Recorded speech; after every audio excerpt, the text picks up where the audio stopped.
Современный взгляд на подготовку специалистов для сельского хозяйства. Свое видение решения этой задачи есть у специалистов регионального филиала Россельхозцентра.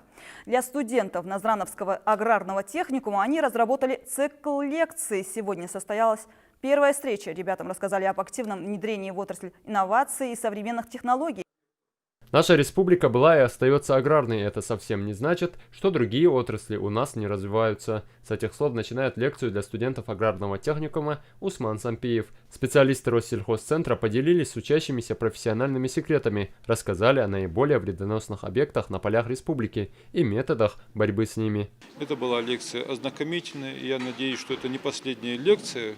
Детальные практические вопросы будем освещать в лекции, доводить до студентов наших те знания, которые мы на практике сами применяем в своей работе. Подобную акцию сотрудники Россельхозцентра проводят впервые, хотя большинство из сегодняшних слушателей уже проходили или еще должны освоить практику на базе центра. Спикеры отмечают, что приобретение навыков и опыта работы по специальности – ключевая цель для желающих проявить себя в аграрной отрасли. К тому же у нашей молодежи довольно светлые перспективы. В нашем коллективе есть выпускники не этого техникума, нашего университета. И действительно это радует. Они перспективные, действительно любят свою работу. Перспективы и дальнейшие планы у нас, чтобы улучшить нашу работу и расширить те услуги, которые мы оказываем в области семеноводства и защиты растений.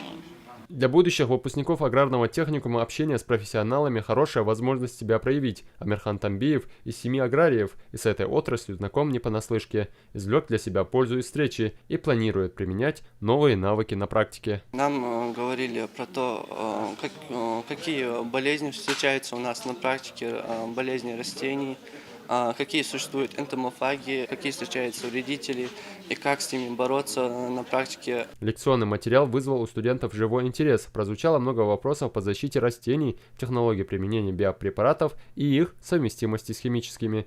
Начало уже положено. Отныне подобные лекции для учащихся аграрного техникума станут традиционными. Специалистами Россельхозцентра уже разработана программа занятий со студентами.